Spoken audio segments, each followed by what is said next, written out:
जय हिंद, वंदे मातरम। स्वागत आप सभी का सक्सेस वर्ल्ड एमसीक्यू चैनल पर।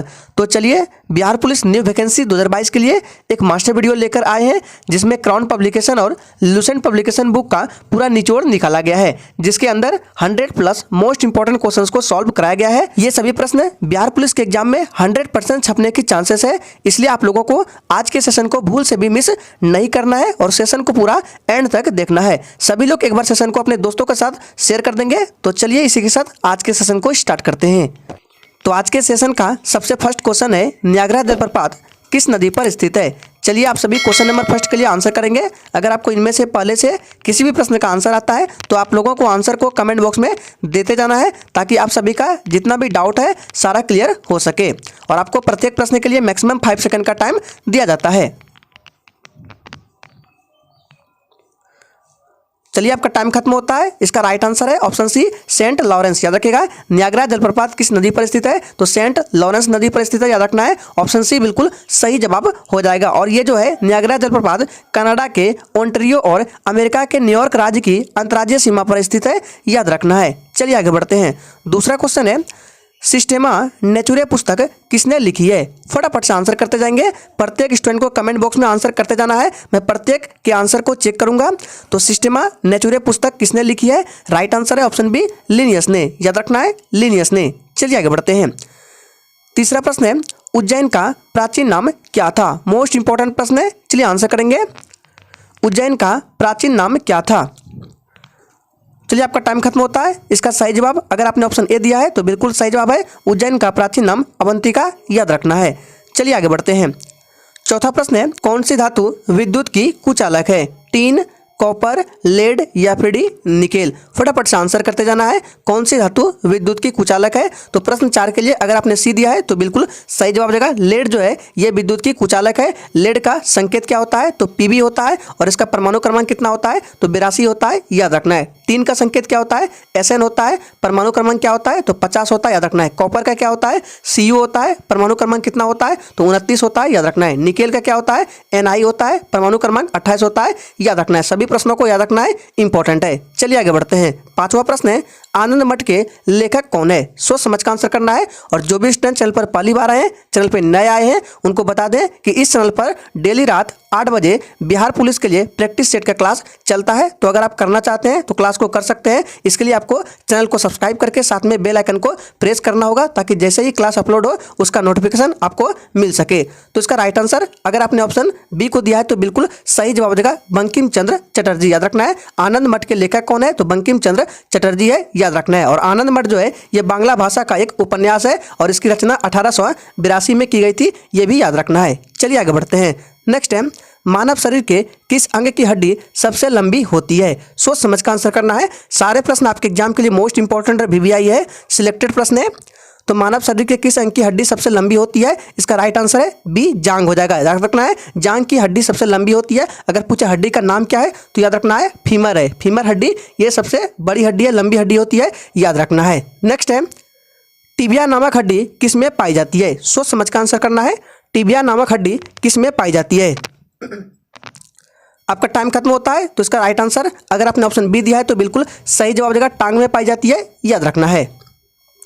नेक्स्ट क्वेश्चन है, जीवाश्म वनस्पति विज्ञान में अध्ययन किया जाता है। अस्थियों का, जीवाश्म का, प्राइमेट्स का या डी पक्षियों का।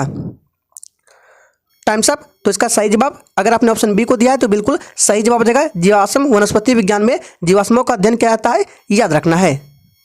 अगला प्रश्न है, विश्व की सबसे बड़ी मीठे जल की झील कौन सी है। मोस्ट इंपॉर्टेंट प्रश्न है।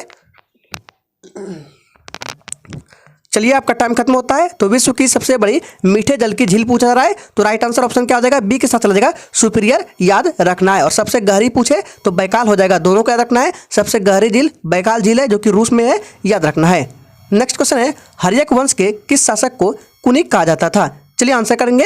और फ्रेंड्स, अगर आपको किसी भी प्रश्न में थोड़ा भी डाउट होता है तो तुरंत आप कमेंट करके पूछ सकते हैं, आपको 100% रिप्लाई मिलेगा। तो हर्यक वंश के किस शासक को कुनिक कहा जाता था। याद रखना, अजातशत्रु को। ऑप्शन सी बिल्कुल सही जवाब हो जाएगा। अजातशत्रु कौन था, तो ये बिंबिसार का पुत्र था। याद रखना है। नेक्स्ट है, भारत की उत्तरी सीमा पर स्थित पर्वत कौन सी है? फटाफट से आंसर करेंगे। यह प्रश्न आपके एग्जाम के लिए मोस्ट इंपॉर्टेंट है, इसको विशेष रूप से ध्यान में रखना है। तो भारत की उत्तरी सीमा पर पूछा रहा है कौन सा पर्वत है, इसका राइट आंसर है ऑप्शन बी हिमालय। 20 प्रश्न का बिल्कुल सही जवाब हो जाएगा। अगर आपसे पूछे कि विश्व की सबसे प्राचीनतम पर्वत श्रृंखला कौन सी है, तो अरावली, याद रखना है ऑप्शन ए में जो है अरावली, ये विश्व की सबसे प्राचीनतम पर्वत श्रृंखला है, याद रखना है। और हिमालय जो है ये नवीनतम पर्वत श्रृंखला है और यह एक वलित पर्वत का उदाहरण है। पूछा जाता है कि हिमालय किस प्रकार का पर्वत है, तो यह वलित पर्वत का उदाहरण है, याद रखना है, पूछा जाता है एग्जाम में।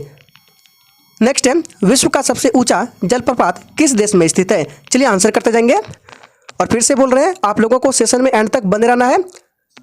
चलिए, विश्व का सबसे ऊंचा जलप्रपात पूछा रहा है किस देश में स्थित है, तो ये इसका राइट आंसर हो जाएगा वेनेजुएला। और जलप्रपात का नाम क्या है, तो एंजिल जलप्रपात, यहाँ पे लिख देते हैं एंजिल जलप्रपात। चलिए आगे बढ़ते हैं।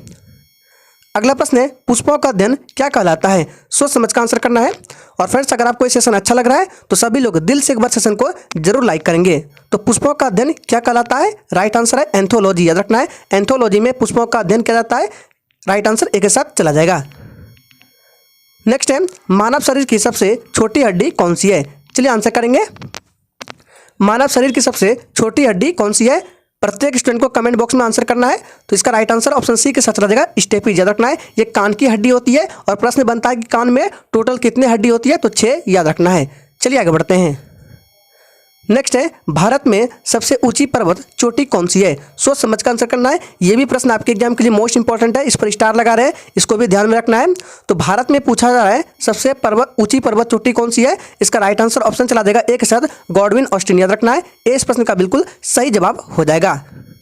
अगला प्रश्न है, हारमुज जल संधि किन दो देशों को अलग करती है? चलिए सोच समझ का आंसर करेंगे। हारमुज जो जल संधि है ये किन दो देशों को अलग करती है? राइट आंसर है ईरान एवं यूएई, याद रखना है। ऑप्शन 20 प्रश्न का बिल्कुल सही जवाब हो जाएगा। अगला प्रश्न है, दांतों तथा हड्डियों में पाए जाने वाले तत्व कौन से हैं? चलिए आंसर करेंगे। दांतों तथा हड्डियों में पाए जाने वाले तत्व कौन से हैं? राइट आंसर है ऑप्शन सी कैल्शियम व फास्फोरस। ऑप्शन सी इस प्रश्न का बिल्कुल सही जवाब हो जाएगा। मनुष्य में कुल कितनी हड्डियां होती है? चलिए, आपका टाइम खत्म होता है तो 206, याद रखना है। मनुष्य में कुल 206 हड्डियां होती है, ऑप्शन बी बिल्कुल सही जवाब हो जाएगा। नेक्स्ट है, चाणक्य का अन्य नाम क्या था? सोच समझ का आंसर करना है। और चाणक्य कौन था, याद रखना है। चाणक्य ने अर्थशास्त्र पुस्तक भी लिखा है, पूछा जाता है अर्थशास्त्र के लेखक कौन है, तो चाणक्य है। और इनका अन्य नाम क्या था? विष्णुगुप्त, याद रखना है। ऑप्शन बी बिल्कुल सही जवाब हो जाएगा विष्णुगुप्त, याद रखना इंपॉर्टेंट प्रश्न है। नेक्स्ट है, डेंगू एक बुखार है जो उत्पन्न होता है तथा दूसरे मनुष्य में पहुंचता है, किस माध्यम द्वारा पहुंचता है? सारे ऑप्शंस को सही से पढ़िए और आंसर करेंगे। तो क्वेश्चन नंबर 20 के लिए अगर आपने ऑप्शन ए दिया है तो बिल्कुल सही जवाब है। डेंगू एक बुखार है जो उत्पन्न होता है तथा दूसरे मनुष्य में वायरस तथा मादा एडिस मच्छर द्वारा फैलता है, याद रखना है। अगला प्रश्न है, निम्नलिखित में से कौन विश्व की सबसे बड़ी झील है? ये भी प्रश्न आपके एग्जाम के लिए इंपॉर्टेंट है, इस पर भी स्टार लगा रहे हैं, ध्यान रखना है। कौन सी विश्व की सबसे बड़ी झील है? सही जवाब है, अगर आपने ऑप्शन ए दिया है तो कैस्पियन सागर बिल्कुल सही जवाब हो जाएगा। एक प्रश्न यहाँ से याद आ रहा है, वूलर झील पूछा जाता है कि भारत में सबसे बड़ी मीठे पानी की झील कौन सी है, तो वूलर झील, याद रखना है, जो कि जम्मू कश्मीर में है, याद रखना है। नेक्स्ट है, भारत की कौन सी पर्वत श्रेणी नवीनतम है? चलिए आंसर करते जाएंगे। चलिए, आपका टाइम खत्म होता है। इसका सही जवाब अगर आपने ऑप्शन सी दिया है तो बिल्कुल सही जवाब हो जाएगा। ये हिमालय जो है ये नवीनतम पर्वत श्रेणी है, याद रखना है। जितने भी स्टूडेंट इन सभी प्रश्न का उत्तर नहीं कर पा रहे हैं उन सभी को बिल्कुल ध्यानपूर्वक पूरा सेशन को देखना है, और जितने भी स्टूडेंट इन सभी प्रश्न का उत्तर कर पा रहे हैं उनको भी पूरा सेशन को देखना है, ताकि आप सभी का साथ में रिविजन भी प्रॉपर हो सके। चलिए आगे बढ़ते हैं। नेक्स्ट है, प्रयोगशाला में सर्वप्रथम डीएनए का संश्लेषण किसने किया था? सोच समझ का आंसर करना है। प्रयोगशाला में सर्वप्रथम डीएनए का संश्लेषण किसने किया था? तो खुराना ने, याद रखना है, बी बिल्कुल सही जवाब हो जाएगा खुराना ने। नेक्स्ट है, प्रथम भारतीय नोबेल पुरस्कार विजेता कौन थे? चलिए आंसर करेंगे। प्रथम भारतीय नोबेल पुरस्कार विजेता कौन थे? सही जवाब है रविंद्रनाथ टैगोर, याद रखना है। रविंद्रनाथ टैगोर को किसमें, तो साहित्य के क्षेत्र में नोबेल पुरस्कार दिया गया था, याद रखना है। चलिए आगे बढ़ते हैं। अगला प्रश्न है, हाइड्रोजन के समस्थानिकों की संख्या कितनी है? चलिए आंसर करेंगे। जो आंसर कर पा रहे हैं कमेंट बॉक्स में आंसर देते जाएंगे ताकि आप सभी का रिवीजन हो सके। तो हाइड्रोजन के समस्थानिकों की संख्या 3 होती है, याद रखना है बी बिल्कुल सही जवाब हो जाएगा। कौन कौन से लिख देते हैं, तो पहला होता है प्रोटियम, याद रखना है पूछा जाता है प्रोटियम, दूसरा होता है ड्यूटेरियम और तीसरा होता है ट्राइटियम। सभी के नाम को याद रखना है, इंपॉर्टेंट है। अगला प्रश्न है एशिया तथा उत्तरी अमेरिका किसके द्वारा पृथक होते हैं। चलिए आंसर करेंगे, एशिया तथा उत्तरी अमेरिका किसके द्वारा पृथक होते हैं। राइट आंसर अगर आपने ऑप्शन डी दिया है तो बिल्कुल सही जवाब देगा बेरिंग जलडमरू मध्य के द्वारा, याद रखना है। नेक्स्ट है हरगोविंद खुराना को किस आविष्कार के लिए सम्मानित किया गया। चलिए आंसर करेंगे, और जिसने अभी तक सेशन को लाइक नहीं किया है प्लीज सभी लोग सेशन को लाइक करेंगे और सेशन को अपने दोस्तों के साथ जरूर शेयर करेंगे। राइट आंसर अगर आपने बी दिया है तो बिल्कुल सही जवाब है जीन संश्लेषण के लिए। नेक्स्ट है गुप्त काल की सोने की मुद्रा को कहा जाता था। आंसर करेंगे, गुप्त काल की सोने की मुद्रा को कहा जाता था। सही जवाब है ऑप्शन ए दिनार कहा जाता था। नेक्स्ट है सिख धर्म के प्रवर्तक है गुरु नानक देव, गुरु अर्जुन देव, गुरु रामदास या गुरु गोविंद सिंह। तो सिख धर्म के प्रवर्तक है सिखों के प्रथम गुरु गुरु नानक देव, याद रखना है। और सिखों के 10वें गुरु है गुरु गोविंद सिंह, याद रखना है ये 10वें गुरु है। और इन्होंने ही 1699 ईस्वी में, याद रखना इस डेट को पूछा जाता है, इन्होंने ही 1699 ईस्वी में खालसा पंथ की स्थापना की थी, याद रखना है। गुरु अर्जुन देव कौन थे, तो याद रखना है गुरु अर्जुन देव 5वें गुरु थे, याद रखना है। गुरु रामदास को याद रखना है, ये 4थे गुरु थे। सभी को याद रखना इंपॉर्टेंट है। नेक्स्ट है मोहिनीअट्टम नृत्य रूप का विकास निम्नलिखित में से किस राज्य में हुआ। यह प्रश्न आपके एग्जाम के लिए मोस्ट इंपॉर्टेंट और VVI है, इस पर स्टार लगा रहे हैं, ट्रिपल स्टार लगा रहे हैं क्योंकि ये विशेष रूप से आपको ध्यान में रखना है, मोस्ट इंपॉर्टेंट है। तो देखिए मोहिनीअट्टम नृत्य रूप का विकास निम्नलिखित में से किस राज्य में हुआ, तो केरल में हुआ, डी बिल्कुल सही जवाब है। एक पूछा जाता है कथकली, याद रखना है कथकली भी केरल का ही है, याद रखना है। एक पूछा जाता है यक्षगान, यहाँ पे लिख देते हैं जो कि आपके एग्जाम के लिए मोस्ट इंपॉर्टेंट है। यक्षगान जो है ये कर्नाटक का है, याद रखना है। तमिलनाडु का कौन सा है, तो भरतनाट्यम है। नेक्स्ट है जवाहर सुरंग नाम किस प्राकृतिक पर्वतीय दर्रे को दिया गया। चलिए आंसर करेंगे, पीर पंजाल दर्रा, बुंदिल दर्रा, बनिहाल दर्रा या फिर डी सिपकिला दर्रा।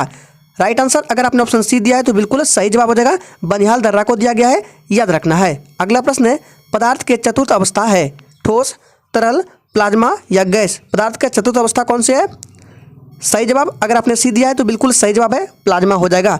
चलिए आगे बढ़ते हैं। नेक्स्ट है निम्नलिखित में से कौन एक अस्थायी कण है। देखिए यहाँ पे पूछा रहा है अस्थायी कण है, तो इसका राइट आंसर अगर आपने सी दिया है तो बिल्कुल सही जवाब देगा न्यूट्रॉन जो है ये एक अस्थायी कण है, इलेक्ट्रॉन प्रोटॉन अस्थायी कण है, याद रखना है। नेक्स्ट है हर्मिट ऑफ शिमला किसे कहा जाता है। मोस्ट इंपॉर्टेंट प्रश्न आंसर करेंगे, हर्मिट ऑफ शिमला किसे कहा जाता है। राइट आंसर अगर आपने ऑप्शन सी दिया है तो बिल्कुल सही जवाब हो जाएगा A.O. ह्यूम को, याद रखना है। और A.O. ह्यूम ने ही 28 दिसंबर, डेट को याद रखना है, 28 दिसंबर 1885 ईस्वी में भारतीय राष्ट्रीय कांग्रेस की स्थापना की थी, याद रखना है। और भारतीय राष्ट्रीय कांग्रेस के प्रथम अध्यक्ष पूछा जाता है तो कौन थे, तो W.C. बनर्जी, याद रखना है W.C. बनर्जी भारतीय राष्ट्रीय कांग्रेस के प्रथम अध्यक्ष थे। प्रथम मुस्लिम अध्यक्ष की बात करें तो बदरुद्दीन तैयब जी हो जाएगा, याद रखना है। नेक्स्ट है BCG का टीका कितनी उम्र में लगाया जाता है। चलिए आंसर करेंगे, BCG का टीका कितनी उम्र में लगाया जाता है। राइट आंसर है ऑप्शन सी नवजात में, याद रखना है नवजात में लगाया जाता है, सी बिल्कुल सही जवाब हो जाएगा। नेक्स्ट है नंदवंश का संस्थापक कौन था। चलिए आंसर करते जाएंगे, प्रत्येक स्टूडेंट को कमेंट बॉक्स में आंसर करना है, मैं सभी के आंसर को चेक करूंगा। तो नंदवंश का संस्थापक कौन था, सही जवाब है महापद्मनंद, याद रखना है ये बिल्कुल सही जवाब हो जाएगा। नेक्स्ट है प्लेग किससे फैलता है, जीवाणु, प्रोटोजोआ, विषाणु या फिर डी उपयुक्त सभी। तो देखिए प्लेग रोग जो है ये किससे फैलता है, राइट आंसर हो जाएगा जीवाणु से फैलता है, याद रखना है। जीवाणु की खोज किसने की, तो याद रखना है ल्यूवेन हॉक ने की थी जीवाणु की खोज। वायरस की खोज पूछता है तो वायरस की खोज की थी इवानोवास्की ने, याद रखना है। नेक्स्ट है भारतीय राष्ट्रीय कांग्रेस के सबसे अधिक समय तक अध्यक्ष कौन रहे। चलिए आंसर करते जाएंगे, और याद रखना है भारतीय राष्ट्रीय कांग्रेस के अगर पूछे कि प्रथम महिला अध्यक्ष कौन थी तो एनी बेसेंट, याद रखना है कौन थी, एनी बेसेंट। अगर पूछे कि भारतीय राष्ट्रीय कांग्रेस की प्रथम भारतीय महिला अध्यक्ष कौन थी तो क्या राइट आंसर हो जाएगा सरोजनी नायडू। यहाँ पे क्या पूछा रहा है सबसे अधिक समय तक कौन रहे, तो अब्दुल कलाम आजाद, याद रखना है ऑप्शन ए बिल्कुल राइट आंसर हो जाएगा। मौर्य समाज का स्थापना किसने की। चलिए आंसर करेंगे, मौर्य समाज की स्थापना किसने की, बिंदुसार, चंद्रगुप्त मौर्य, अशोक या डी बिंबिसार। राइट आंसर है ऑप्शन बी चंद्रगुप्त मौर्य ने, बी बिल्कुल सही जवाब हो जाएगा। नेक्स्ट है चित्रा उपन्यास किसके द्वारा लिखा गया है। चलिए आंसर करेंगे, चित्रा उपन्यास किसके द्वारा लिखा गया है? आपको एक भी प्रश्न को स्किप नहीं करना है, सारे प्रश्न इंपॉर्टेंट है। तो चित्रा उपन्यास जो है ये लिखा गया है नाथ टैगोर यानी कि रविंद्रनाथ टैगोर के द्वारा। सी बिल्कुल सही जवाब हो जाएगा। चलिए आगे बढ़ते हैं। खैबर का दर्रा कहाँ है? चलिए आंसर करते जाएंगे। खैबर का दर्रा कहाँ है? इसका राइट आंसर है क्या हो जाएगा जी? बिल्कुल डी के साथ चला जाएगा, पाकिस्तान में है खैबर का दर्रा। डी इस प्रश्न का बिल्कुल सही जवाब हो जाएगा। नेक्स्ट है, भारत का राष्ट्रीय पंचांग किस संवत पर आधारित है? चलिए आंसर करेंगे। भारत का राष्ट्रीय पंचांग किस संवत पर आधारित है? इसका राइट आंसर है क्या हो जाएगा जी? बिल्कुल अगर सी दिया है सही जवाब हो जाएगा शक संवत पर। अगला प्रश्न है, परमाणु में कौन से मूल कण समान संख्या में होते हैं? चलिए आंसर करते जाएंगे और पूरा सेशन को एंड तक देखना है। और जिसने अभी तक लाइक नहीं किया सभी लोग दिल से एक बार सेशन को लाइक करेंगे। तो परमाणु में कौन से मूल कण समान संख्या में होते हैं? राइट आंसर है इलेक्ट्रॉन एवं प्रोटॉन। 20 प्रश्न का बिल्कुल सही जवाब हो जाएगा, याद रखना है। नेक्स्ट है, भारतीय आय में सर्वाधिक योगदान किसका है? कृषि क्षेत्र का, विनिर्माण क्षेत्र का, व्यापार क्षेत्र का, या फिर डी बैंकिंग क्षेत्र का? तो 44 के लिए राइट आंसर अगर आपने ऑप्शन बी दिया है तो बिल्कुल सही जवाब हो जाएगा विनिर्माण क्षेत्र का, याद रखना है। 20 प्रश्न का बिल्कुल सही जवाब हो जाएगा। लाइसोसोम कार्य करते हैं? चलिए आंसर करेंगे। प्रोटीन संश्लेषण में, प्रोसेसिंग तथा पैकेजिंग में, अंतःकोशिकीय पाचन में, या वसा संश्लेषण में? तो लाइसोसोम कार्य करते हैं। राइट आंसर है अंतःकोशिकीय पाचन में। सी प्रश्न का बिल्कुल सही जवाब हो जाएगा। नेक्स्ट है, पोलोनियम में समस्थानिक संख्या कितनी है? यानी कि पोलोनियम की समस्थानिक की संख्या कितनी है? चलिए आंसर करेंगे। इसका राइट आंसर है ऑप्शन डी, याद रखना है 27 होती है। यह प्रश्न आपके एग्जाम के लिए इंपॉर्टेंट है, याद रखना है। चलिए शिक्षक आगे बढ़ते हैं। नेक्स्ट है, सम्राट अशोक किसके उत्तराधिकारी थे? इंपॉर्टेंट प्रश्न है, चलिए आंसर करेंगे। सम्राट अशोक किसके उत्तराधिकारी थे?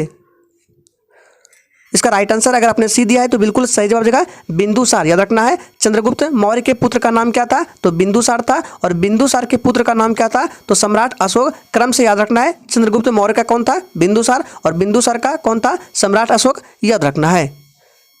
प्रार्थना समाज का संस्थापक कौन था? चलिए आंसर करेंगे। प्रार्थना समाज का संस्थापक कौन था? इसका राइट आंसर अगर आपने सी दिया है तो बिल्कुल सही जवाब देगा आत्माराम पांडुरंग, याद रखना है। और दयानंद सरस्वती का रखना है, इन्होंने वेदों की ओर लौटों का नारा दिया था, याद रखना इंपॉर्टेंट है। नेक्स्ट है, सिंधु सभ्यता का कौन सा स्थान भारत में स्थित है? ये आपके प्रीवियस एग्जाम में पूछा गया प्रश्न है।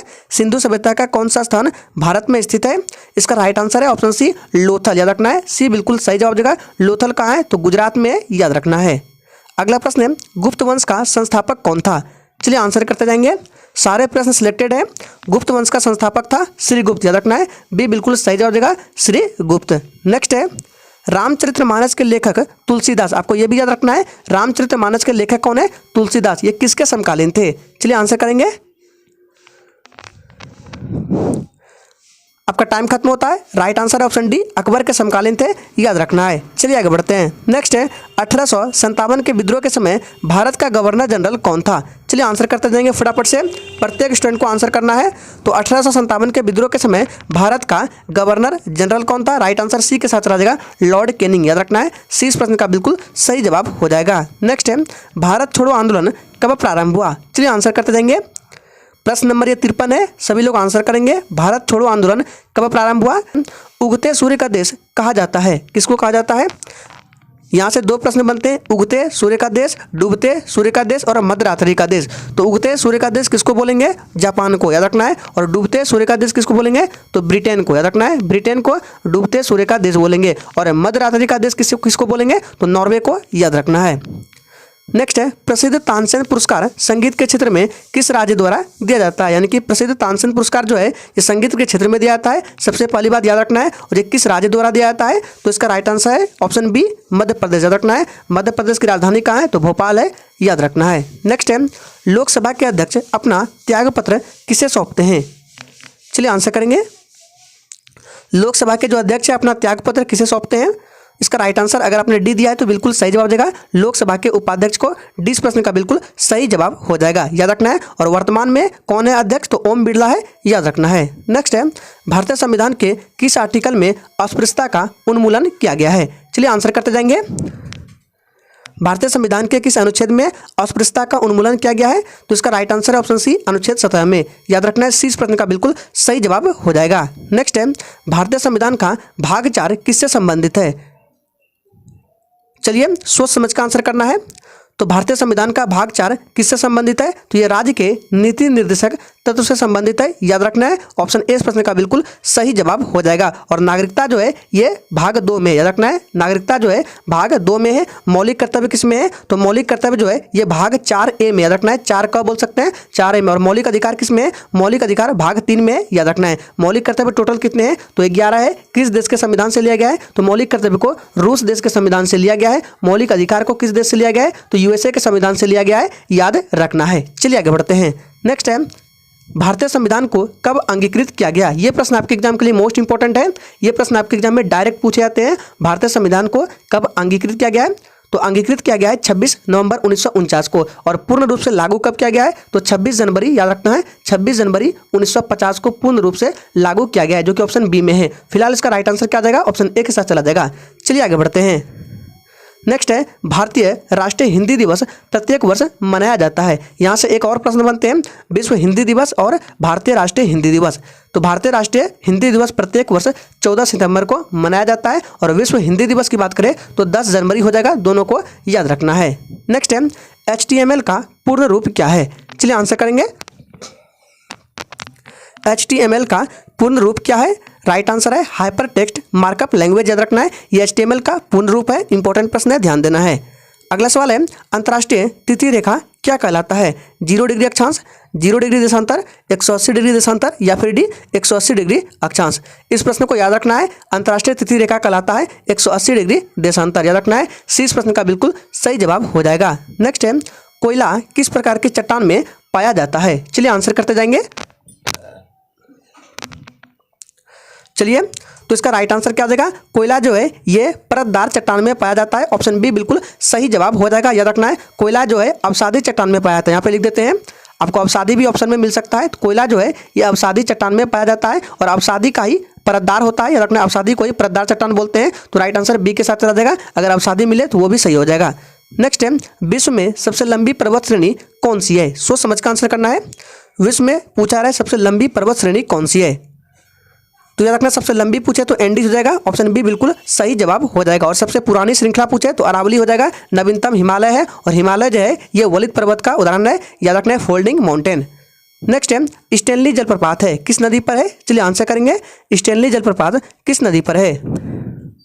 चलिए, तो याद रखना ये कांगो नदी पर है। स्टेनली जलप्रपात जो है ये कांगो नदी पर है। ऑप्शन ए इस प्रश्न का बिल्कुल सही जवाब हो जाएगा। नेक्स्ट है, निम्न में से कौन सा विकल्प सही नहीं है? सोच समझ कर आंसर करना है। शहरों के नाम है और नदियों के नाम है, यानी कि कौन सा शहर किस नदी के किनारे बसा हुआ है। तो इसमें से विकल्प जो सही नहीं है वो ऑप्शन ए है, याद रखना है, बर्लिन राइन, याद रखना ए बिल्कुल सही जवाब हो जाएगा। नेक्स्ट है, जायकवाड़ी परियोजना किस नदी पर स्थित है? ये प्रश्न आपके एग्जाम के लिए मोस्ट इंपॉर्टेंट है और जिस प्रश्न पर स्टार लगा रहे हैं उसको विशेष रूप से ध्यान में रखना है। तो जायकवाड़ी परियोजना किस नदी पर स्थित है? याद रखना है, इसका राइट आंसर सी के साथ चला जाएगा, गोदावरी नदी पर। कहाँ? तो महाराष्ट्र राज्य, याद रखना है। नेक्स्ट है, महात्मा गांधी राष्ट्रीय समुद्री उद्यान कहाँ स्थित है? चलिए आंसर करेंगे। महात्मा गांधी राष्ट्रीय समुद्री उद्यान कहाँ स्थित है? तो इसका राइट आंसर क्या आ जाएगा? डी के साथ चला जाएगा, पोर्ट ब्लेयर में, याद रखना है, पोर्ट ब्लेयर में स्थित है। पोर्ट ब्लेयर कौन सा क्या है? तो अंडमान निकोबार की राजधानी है, याद रखना है। चलिए आगे बढ़ते हैं। बिहार में साक्षरता दर कितना है? सोच समझ कर आंसर करना है। चलिए, तो बिहार में साक्षरता दर है 61.8% है। ऑप्शन बी बिल्कुल सही जवाब हो जाएगा। और सबसे अधिकतम कहाँ है? तो केरल में, याद रखना है, केरल में सबसे अधिकतम है। कितना परसेंटेज है आप लोगों को कमेंट करना है, देखते हैं कितने बच्चे आंसर कर पाते हैं। नेक्स्ट है, वेल्थ ऑफ नेशन पुस्तक के लेखक कौन है? चलिए आंसर करते जाएंगे। और फ्रेंड्स, अगर आप एक बार में इस वीडियो को नहीं देख सकते हैं तो आप 2 बार में 3 बार में देखिए, लेकिन पूरा वीडियो को देख लेना है। तो वेल्थ ऑफ नेशन पुस्तक के लेखक कौन है? एडम स्मिथ है। ऑप्शन ए बिल्कुल राइट आंसर हो जाएगा। नेक्स्ट है, राष्ट्रीय आय की गणना किस संस्था द्वारा की जाती है? चलिए आंसर करेंगे। राष्ट्रीय आय की गणना किस संस्था द्वारा की जाती है? तो याद रखना ये केंद्रीय सांख्यिकी संगठन के द्वारा की जाती है। ऑप्शन ए इस प्रश्न का बिल्कुल सही जवाब हो जाएगा। नेक्स्ट है, प्रतीक चिन्ह ये जो दिया गया है रुपया, ये डिजाइन किया किसने किया? चलिए आंसर करेंगे। इस तरह का चिन्ह है, रुपया का चिन्ह इस तरह है, इसका डिजाइन तैयार किसने किया? तो उदय कुमार ने, याद रखना है, सी बिल्कुल सही जवाब देगा, उदय कुमार ने। नेक्स्ट है, प्रधानमंत्री ग्राम सड़क योजना किस वर्ष प्रारंभ की गई थी? प्रधानमंत्री ग्राम सड़क योजना किस वर्ष प्रारंभ की गई थी? इसका राइट आंसर है ऑप्शन बी 2000 ईस्वी में। याद रखना है बी बिल्कुल सही जवाब हो जाएगा। और फ्रेंड्स सेशन के एंड में सभी को अपना अपना स्कोर बिल्कुल ईमानदारी पूर्वक देना है कि आपने कितने प्रश्न का सही सही जवाब दिए हैं। नेक्स्ट है भारत के संविधान द्वारा कितनी भाषाएं स्वीकृत है। चलिए आंसर करते जाएंगे। भारत के संविधान द्वारा कितनी भाषाएं स्वीकृत है। याद रखना है टोटल 22 भाषाएं। सी बिल्कुल सही जवाब हो जाएगा। चलिए आगे बढ़ते हैं। नेक्स्ट है महात्मा गांधी को सर्वप्रथम राष्ट्रपिता किसने कहा। सोच समझ का आंसर करना है। महात्मा गांधी को सर्वप्रथम राष्ट्रपिता किसने कहा। Times up. इसका राइट आंसर अगर आपने सी दिया है तो बिल्कुल सही जवाब देगा सुभाष चंद्र बोस ने। अगला प्रश्न है संविधान सभा के अस्थायी अध्यक्ष कौन थे। चलिए आंसर करेंगे। संविधान सभा के अस्थायी अध्यक्ष कौन थे, तो बात करते हैं अस्थायी अध्यक्ष थे डॉक्टर सच्चिदानंद सिन्हा। याद रखना है जो कि 9 दिसंबर 1946 को बने थे। वही बात करें अस्थायी अध्यक्ष कौन थे, डॉक्टर राजेंद्र प्रसाद जो कि 11 दिसंबर 1946 ईस्वी को बने थे। याद रखना है। नेक्स्ट है भोगाली बिहू किस राज्य का प्रमुख त्यौहार है। चलिए आंसर करते जाएंगे। और फ्रेंड्स जिसने अभी तक सेशन को लाइक नहीं किया है प्लीज़ सभी लोग सेशन को लाइक करेंगे। तो देखिए भोगाली बिहू जो है ये असम का, ऑप्शन ए बिल्कुल सही जवाब देगा। असम राज्य का प्रमुख त्यौहार है। असम की राजधानी कहाँ है, तो दिसपुर है। याद रखना है। नेक्स्ट है निम्नलिखित में से किस खिलाड़ी को हॉकी का जादूगर कहा जाता है। चलिए आंसर करते जाएंगे। और फिर से बोल रहे हैं जितने स्टूडेंट आंसर कर पा रहे हैं उन सभी का प्रॉपर रिवीजन भी हो जाएगा। तो इसका राइट आंसर क्या देगा, मेजर ध्यानचंद को याद रखना है हॉकी का जादूगर कहा जाता है। बी बिल्कुल सही जवाब हो जाएगा। नेक्स्ट है तट आधारित इस्पात संयंत्र कहाँ स्थित है। तट आधारित इस्पात संयंत्र कहाँ स्थित है। चलिए सही जवाब है विशाखापत्तनम। याद रखना है सी बिल्कुल राइट आंसर हो जाएगा विशाखापत्तनम। नेक्स्ट है निम्न में से किसमें रक्त नहीं होता है किंतु श्वसन करता है। चलिए आंसर करेंगे। इंपॉर्टेंट प्रश्न है, इस पर भी स्टार लगा रहे हैं, इसको ध्यान रखना है। राइट आंसर है ऑप्शन सी हाइड्रा। याद रखना है इसमें रक्त नहीं होता है, यह श्वसन करता है। जालियांवाला बाग में गोली चलाने का आदेश दिया था। चलिए आंसर करेंगे। और जालियांवाला बाग हत्याकांड कब हुआ था, डेट याद रखना है, बार बार पूछा जाता है 13 अप्रैल 1919 ईस्वी को। याद रखना है। सही जवाब है आर.एच. डायर, जनरल डायर भी बोलते हैं। याद रखना है। अगला सवाल है भारत की संविधान सभा गठित करने का आधार क्या था। चलिए आंसर करेंगे। भारत की संविधान सभा गठित करने का आधार क्या था। राइट आंसर करेंगे बी के साथ कैबिनेट मिशन प्लान 1946। बी बिल्कुल सही जवाब हो जाएगा। नेक्स्ट है भारत के राष्ट्रीय ध्वज का डिजाइन किसने तैयार किया था। चलिए आंसर करेंगे। तो भारत के राष्ट्रीय ध्वज का डिजाइन किसने तैयार किया था, पिंगली वेंकैया ने। डी बिल्कुल सही जवाब देगा पिंगली वेंकैया ने। याद रखना है। भारत में प्रथम रेल लाइन निम्न में से किसने बिछवाई थी। चलिए आंसर करेंगे। इस प्रश्न को गलत नहीं करना है। देखिए क्या पूछा जा रहा है, भारत में प्रथम रेल लाइन किसने बिछवाई थी। तो बात करें इसका राइट आंसर सी के साथ आ जाएगा जॉर्ज क्लर्क ने। सी इस प्रश्न का बिल्कुल सही जवाब हो जाएगा। अगर पूछे किसके शासनकाल में तो लॉर्ड डलहौजी, दोनों को याद रखना है। अगला प्रश्न है किस वैज्ञानिक ने सर्वप्रथम आवर्त सारणी का निर्माण किया। चलिए आंसर करेंगे। इंपॉर्टेंट प्रश्न है किस वैज्ञानिक ने सर्वप्रथम आवर्त सारणी का निर्माण किया। राइट आंसर करेंगे ऑप्शन बी मेंडलीफ ने। याद रखना है बी बिल्कुल सही जवाब हो जाएगा। नेक्स्ट है समान व्यक्ति के रक्त का पीएच मान कितना होता है। चलिए आंसर करेंगे। समान व्यक्ति के रक्त का पीएच मान कितना होता है, इसका राइट आंसर क्या देगा, जी बिल्कुल ऑप्शन सी के साथ चला जाएगा 7 होता है। सी बिल्कुल सही जवाब है। नेक्स्ट है अम्ल वे पदार्थ है जो क्या करते हैं, इलेक्ट्रॉन को ग्रहण करते हैं, इलेक्ट्रॉन प्रदान करते हैं, प्रोटॉन देता है या OH आयन देता है। तो अम्ल वे पदार्थ है जो प्रोटॉन देता है। सी बिल्कुल राइट आंसर हो जाएगा प्रोटॉन देता है। भारत में सीमेंट उत्पादन में अग्रणी राज्य कौन से है। चलिए आंसर करेंगे। तो भारत में सीमेंट उत्पादन में अग्रणी राज्य है राजस्थान। बी बिल्कुल सही जवाब देगा। और राजस्थान जो है ये क्षेत्रफल की दृष्टि से सबसे बड़ा राज्य भी है, याद रखना है। भारत की राष्ट्रीय आय का स्रोत क्या है। चलिए आंसर करेंगे। सेशन में एंड तक बने रहना है। चलिए भारत की राष्ट्रीय आय का मुख्य स्रोत क्या है, इसका राइट आंसर क्या देगा, सेवा क्षेत्र, सर्विस सेक्टर। बी बिल्कुल सही जवाब हो जाएगा। चलिए आगे बढ़ते हैं। 5 मिनट की और क्लास बची हुई है, पूरा करना है। नेक्स्ट है भारत का सबसे बड़ा बैंक कौन सा है।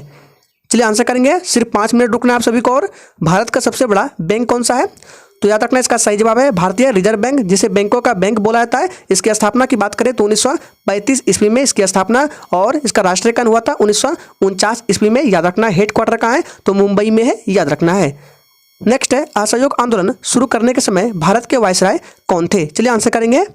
असहयोग आंदोलन शुरू करने के समय भारत के वायसराय कौन थे, याद रखना राइट आंसर है ऑप्शन डी लॉर्ड चैम्सफोर्ड। याद रखना है डी प्रश्न का बिल्कुल सही जवाब हो जाएगा। कब हुआ था असहयोग आंदोलन, तो 1920 ईस्वी में महात्मा गांधी के द्वारा शुरू किया गया था, याद रखना है। नेक्स्ट है राउरकेला इस्पात संयंत्र की स्थापना हुई थी? किस देश के सहयोग से? आंसर करना है राउरकेला इस्पात संयंत्र की स्थापना, तो याद रखना इसका राइट आंसर डी के साथ चला जाएगा, जर्मनी के सहयोग से। डी इस प्रश्न का बिल्कुल सही जवाब हो जाएगा। नेक्स्ट है, आधुनिक आवर्त सारणी में वर्गों की कुल संख्या कितनी है? चलिए आंसर करेंगे। तो 93 के लिए राइट आंसर। अगर आपने ऑप्शन क्या दिया है डी को, तो बिल्कुल सही जवाब हो जाएगा। इसमें वर्गों की संख्या पूछा रहा है, डी हो जाएगा 18 है, याद रखना है।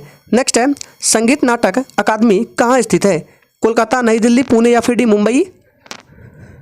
राइट आंसर बी दिया है, तो बिल्कुल सही जवाब हो जाएगा, नई दिल्ली में स्थित है, याद रखना है। नेक्स्ट है, जन योजना का प्रारूप किसने तैयार किया था? चलिए आंसर करेंगे। जन योजना का प्रारूप किसने तैयार किया था? राइट आंसर क्या आ जाएगा? अगर आपने ऑप्शन सी दिया है तो बिल्कुल सही जवाब देगा, एम.एन. रॉय ने। नेक्स्ट है, तत्व का पहला वर्गीकरण किसने किया था? याद रखना है, तत्व का पहला वर्गीकरण किसने किया था? यह प्रश्न इंपॉर्टेंट है। राइट आंसर डी दिया है, तो बिल्कुल सही जवाब देगा, डोब्रेनर ने, याद रखना है। अगला प्रश्न है, प्रकृति में सबसे ज़्यादा मात्रा में पाया जाने वाला कार्बनिक यौगिक कौन सा है? फटाफट से आंसर करेंगे। चलिए थोड़ा सा स्पीड बढ़ा रहे हैं। प्रकृति में सबसे ज़्यादा मात्रा में पाया जाने वाला कार्बनिक यौगिक है, क्या है इसका राइट आंसर? सेल्यूलोज, याद रखना है, डी बिल्कुल सही जवाब हो जाएगा। अगला प्रश्न है, कनाडा का राष्ट्रीय खेल कौन सा है? चलिए आंसर करेंगे। कनाडा का राष्ट्रीय खेल कौन सा है? याद रखना है, आइस हॉकी जो है यह कनाडा का राष्ट्रीय खेल है, ये बिल्कुल सही जवाब हो जाएगा। नेक्स्ट है, कपूर को किस विधि से शुद्ध किया जाता है? फटाफट से आंसर करते जाएंगे। और जिसने अभी तक सेशन को लाइक नहीं किया है, प्लीज़ सभी लोग सेशन को लाइक करेंगे, और सेशन खत्म होते ही सभी लोग दोस्तों के साथ सेशन को जरूर शेयर करेंगे। तो कपूर को किस विधि से शुद्ध किया जाता है? ऊर्ध्वापातन विधि से, ऑप्शन ए बिल्कुल राइट आंसर हो जाएगा। नेक्स्ट है, निम्नलिखित में से किसे कंप्यूटर का पितामह कहा जाता है? चलिए आंसर करेंगे। प्रश्न नंबर 100 के लिए सभी लोग आंसर करेंगे। निम्नलिखित में से किसे कंप्यूटर का पितामह कहा जाता है?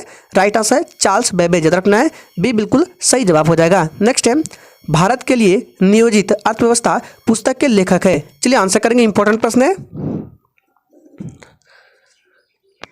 Times up. इसका राइट आंसर हो जाएगा, क्या हो जाएगा? बी के साथ चला जाएगा, सर एम विश्वेश्वरैया, बी इस प्रश्न का बिल्कुल सही जवाब हो जाएगा। नेक्स्ट है, नीले पत्र को लाल कौन कर देता है? चलिए आंसर करेंगे। अम्ल, भस्म, क्षार या डी लवण? तो याद रखना है, अम्ल जो है ये नीले पत्र को लाल कर देता है, ऑप्शन ए राइट आंसर हो जाएगा। नेक्स्ट है, भारत का राष्ट्रीय खेल कौन सा है? चलिए आंसर करेंगे। भारत का राष्ट्रीय खेल कौन सा है?